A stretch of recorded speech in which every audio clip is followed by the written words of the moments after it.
après avoir vu les props, en React, il y a un autre concept qui est très important, qui est le concept de state. Donc quand on veut que la page réagisse à une action utilisateur, comme un clic, ce qu'on tape au clavier ou n'importe quel type d'événement, on a besoin de garder en mémoire ce qui change tout au long de l'interaction avec la page. C'est là, si on vient de JavaScript classique, qu'on appelle Vanilla, on pourrait se dire qu'on peut se débrouiller avec des variables JavaScript classiques, mais en React, on va pas faire les choses comme ça, parce que quand une variable change, React ne va pas être au courant et donc il va pas mettre la page à jour. Et pour que React soit au courant d'un changement et puisse savoir quand il doit mettre à jour ce qu'on affiche, il faut utiliser useState.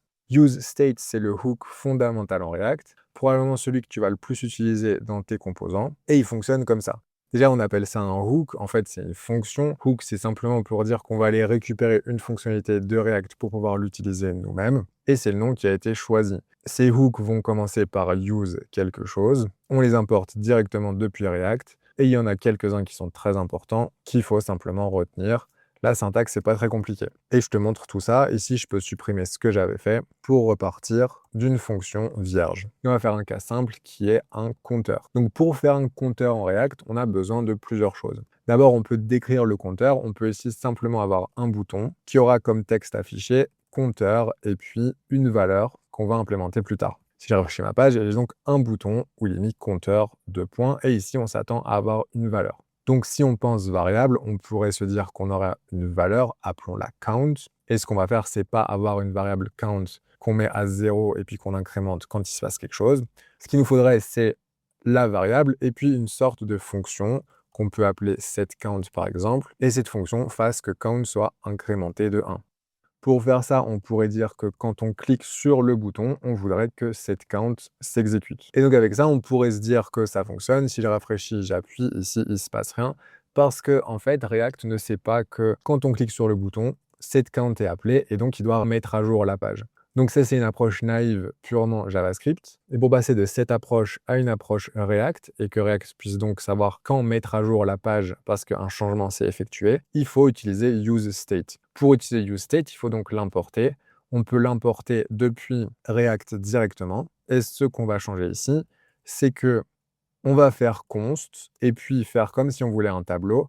Et dans ce tableau, on va toujours récupérer deux choses, la valeur de la variable et puis une fonction qui permettra de mettre à jour cette variable. Je vais garder exactement les mêmes noms, count et setCount, et ils vont être créés à partir de useState à qui on passe une valeur par défaut. Donc ça, c'est une syntaxe qu'il faut retenir par cœur. L'équivalent, c'est que pour count, ici, on ne déclare plus une variable qu'on initialise à 0. Ce qu'on déclare plutôt, c'est dans le tableau la première valeur qui s'appelle count. Et pour 0, ça sera la valeur qu'on passe par défaut à useState pour lui donner une valeur initiale. Ensuite, pour setCount, cette fonction qui permettait de mettre à jour la valeur de count, ici, ça sera contenu dans setCount, qui est une fonction qui va permettre de changer la valeur de count. Et ça s'utilise comme ça, à savoir qu'ici, il faut décrire ce que setCount doit faire.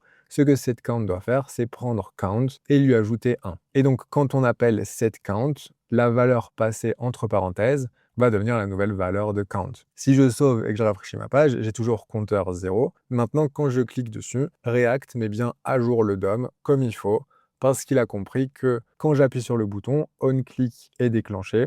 Quand onClick se déclenche, on appelle la fonction setCount de useState. En appelant la fonction setCount, on a passé une nouvelle valeur à count, et donc count a une nouvelle valeur, et React, c'est maintenant qu'il doit mettre à jour cette valeur pour que quand on clique dessus, la valeur soit ce à quoi on s'attendait. Et donc ici, je vous conseille vraiment de vous entraîner. Il va falloir retenir ces différentes choses par cœur. Comment créer une variable et puis une fonction qui permet de changer la valeur de cette variable grâce au hook useState, avec ou pas une valeur par défaut. Ici, on avait une valeur par défaut qui était 0. useState, on ne le sort pas de nulle part, c'est un hook, une fonction de React qu'on va utiliser. Ici, on a importé useState depuis React. On aurait aussi pu importer tout React depuis React et puis faire React.useState. Mais bon, vu qu'on a juste besoin de useState, on va plutôt prendre l'habitude de faire ça comme ça. Et puis ici, il va falloir que vous vous entraîniez un petit peu à comprendre que setCount, c'est une fonction qu'on n'a pas définie et donc il faut lui dire ce qu'elle doit faire. Ce qu'elle doit faire, c'est mettre à jour la valeur de count. Et pour mettre à jour la valeur de count, il faut définir la nouvelle valeur de count en lui passant cette nouvelle valeur entre parenthèses. Ici, vu qu'on veut incrémenter de 1, ce qu'on doit faire, c'est simplement prendre l'ancienne valeur de count, lui ajouter 1, et quand on passe ça à la fonction setCount, count est mis à jour avec ça. Un moyen plus visuel que j'aime bien montrer souvent, pour comprendre concept d'état, c'est prenons un tableur. Ici, si on a un tableur avec deux valeurs, disons une première valeur et puis une seconde valeur, on pourrait faire l'addition de ces deux valeurs. Ici, ce serait la cellule A4 plus la cellule A5 qui fait 12. Maintenant, si je venais à changer la valeur de la cellule A4, que je mettais 10, j'ai pas besoin de remettre à jour la cellule qui fait la somme. Comme A4 a été changé, A6 qui faisait la somme de A4 plus A5 a réagi et a été changé dynamiquement. Si on voulait faire la même chose en React, on pourrait par exemple avoir deux balises input et puis une balise p qui affiche le résultat qui prendrait la place de la cellule que j'avais qui faisait la somme des deux. Maintenant, on pourra voir ça. Ici, on a deux balises input qui peuvent changer. Donc, on aurait ici deux states. On pourrait faire const first et puis set first pour la première cellule. Pour ça, on ferait un use state. Ici, on peut ne rien mettre aussi. Et puis, on aurait second et puis set second. Maintenant, on pourrait faire que input, on change, il se passe quelque chose. Et ici aussi, on change, il se passe quelque chose. Et puis finalement, ici, on afficherait la somme des deux, first plus second. Ici, ce qu'on va faire, c'est créer une fonction. Cette first deviendrait la valeur qui est récupérée dans l'input.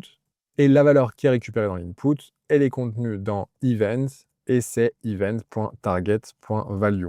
Vu qu'on veut que ce soit des nombres, il va falloir transformer ça en nombres. Pour le moment, je vous montre ce qui se passe quand on ne les transforme pas en nombres, à savoir que on a deux balises input, et quand on change la valeur de ces balises input, normalement React devrait mettre à jour les différentes valeurs, first et second, et puis on peut les récupérer ici dans la somme. Je peux rafraîchir ma page pour voir si tout fonctionne bien. Et ici, disons que je remette 10, et puis 5. Ici, on a un problème, comme je vous avais dit, il fallait que ça soit des nombres. Donc ici, on peut directement soit transformer ça en nombre, en passant ça en number, ou bien on aurait aussi pu transformer ça en number ici. Pour rester avec juste des nombres, on peut aussi initialiser à 0, comme ça on n'aurait pas le not a number initialement ici, parce que si je ne mets pas les zéros ici, JavaScript fait l'addition de deux objets qui ne sont pas des nombres, et donc on a not a number. Alors que si je mets des valeurs par défaut, 0 ici, on a bien 0 qui s'affiche. Maintenant, à chaque changement dans mon input, 10 ici, et puis 5 ici, dynamiquement, j'ai l'addition qui se fait, et donc first et second sont bien mis à jour à chaque fois qu'il y a un changement ici. Et donc use state, c'est vraiment quelque chose de très important. Juste avant, on avait vu la notion de props, là on a vu la notion de state. Là, c'est vraiment le moment de prendre un peu de temps et de s'entraîner avec ce premier hook use state, de bien comprendre la différence entre props et state, et puis on va pouvoir passer à la suite avec des manières d'utiliser use state qu'on va souvent retrouver quand on code en React. Use state peut stocker n'importe quelle valeur en JavaScript, un nombre, une string, un booléen, un objet, un tableau, etc. On peut déclarer autant de use state qu'on veut dans un composant et chaque state sera indépendant. Et ici, je peux vous montrer une manière d'écrire du code qui est utile quand on a un toggle, donc un bouton on ou off avec des booléens, et puis aussi voir comment ça se passe pour les objets et tableaux dans les states, à savoir qu'il ne faut jamais les muter, jamais les transformer, mais plutôt les remplacer. Donc allons plus loin avec use state en voyant tout ça un peu plus en détail. Je vais supprimer ce qu'il y avait dans mon composant, je vais garder l'import de use state, et ce qu'on va avoir, c'est plusieurs boutons. Donc je vais avoir un premier bouton qui sera le compteur, que je vais juste refaire pour montrer un exemple avec un state qui est un nombre. Je fais un bouton onClick qui a un setCount, et setCount, on lui passe la valeur count plus 1, et puis on l'affiche à l'intérieur du bouton. Pour ça, on peut donc avoir un state qui a count et setCount. On fait useState et la valeur par défaut, c'est 0. Avec ça, donc, on a un bouton. Chaque fois qu'on clique sur le bouton, la valeur est incrémentée de 1. Et ça, c'est avec un nombre, mais on peut aussi avoir d'autres types de boutons. Prenons un bouton booléen, par exemple. On pourrait avoir à l'intérieur du bouton, est-ce que le bouton est visible? Et en fonction, un booléen is visible pour voir si on devrait masquer ou afficher quelque chose.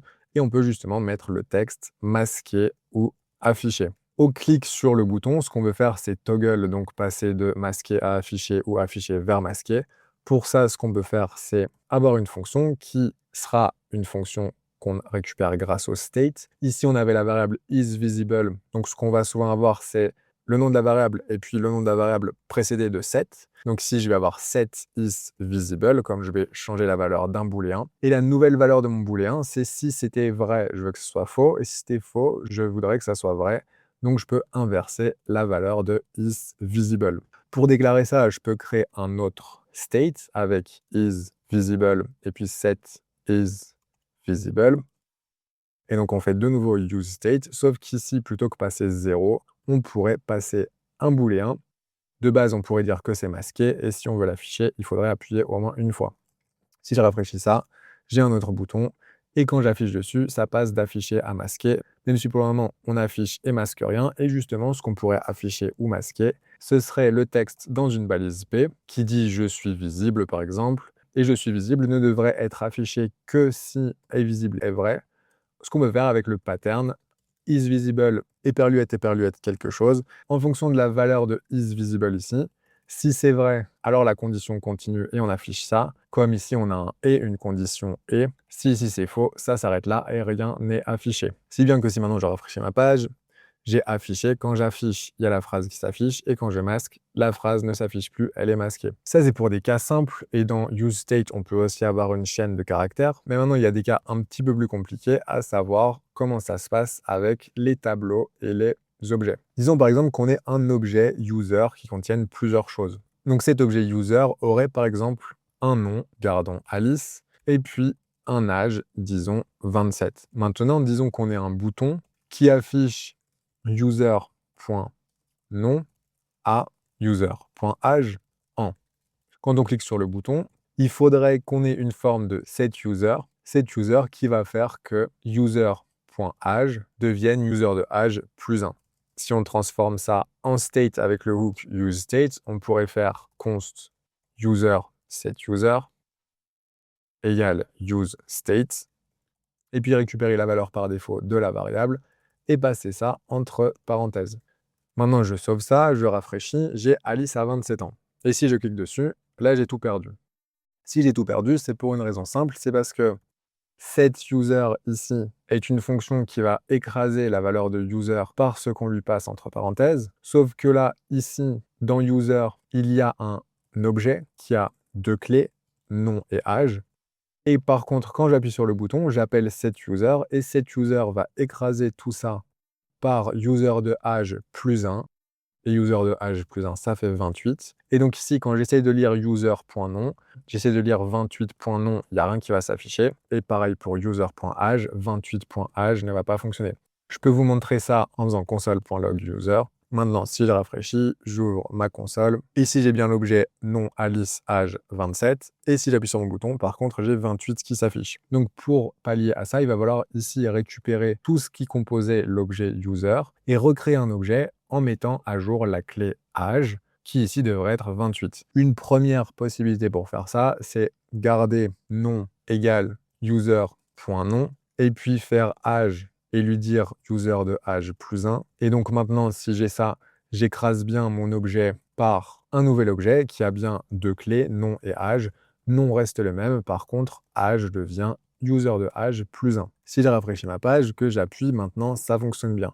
Sauf qu'ici, c'était facile, on avait deux clés, mais si c'était un beaucoup plus gros objet qu'on récupère depuis une API externe, par exemple, eh ben, il faudrait pouvoir reconstruire l'objet directement et juste changer là où les clés qui nous intéressent. Et on peut faire ça en spread dans l'objet.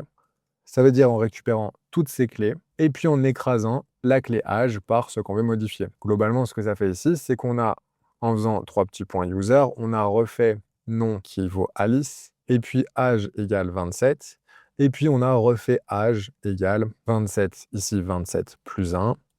Et ça, si on l'exécute en JavaScript, ça fait bien un objet qui a comme nom Alice et comme âge 28. Et ici, on a écrasé la clé âge par la dernière valeur qui était 28. Et donc ça, c'est quelque chose qu'il faut retenir avec state. Avec un objet, on doit écraser l'objet et lui mettre à jour ses nouvelles valeurs. Et la manière la plus propre de faire ça, c'est de tout spread, de récupérer tous les ensembles pairs des valeurs de l'objet et puis d'écraser à la fin les différentes clés qu'on veut mettre à jour. Ça, c'était pour les objets. Pour les tableaux, c'est presque la même chose. On va aussi utiliser l'opérateur de spread. Donc, disons qu'on ait un tableau d'objets avec un state qui a items et set items.